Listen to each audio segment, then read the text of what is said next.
Stop wasting time in Blender. Today, I'm showing you 5 essential add-ons that will completely change your workflow. First up is BlenderKit. This is a lifesaver. It's an enormous online library built right into your 3D view.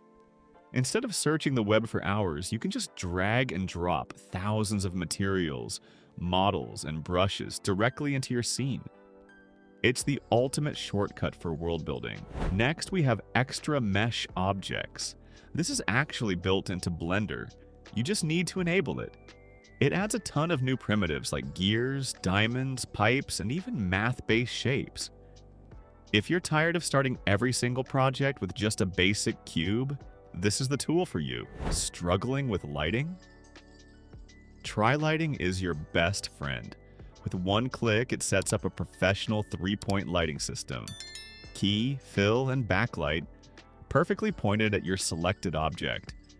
It's the fastest way to make your renders look cinematic without the manual headache. Composition is everything, and Camera Grid helps you nail it. It adds various overlays to your camera view like the rule of thirds, golden ratio, or triangle guides. It ensures your shots are balanced and professional looking every single time. No more guessing where to place your subjects. Finally, for the smoothest animations, try the Xbox Controller Camera add-on. It allows you to fly your camera through your scene using a game controller. It gives your movements a natural, handheld, or drone-like feel that's almost impossible to replicate with just a mouse and keyboard. Which one of these is your favorite? Let me know in the comment. Don't forget to like this video and subscribe to Blend Tweaks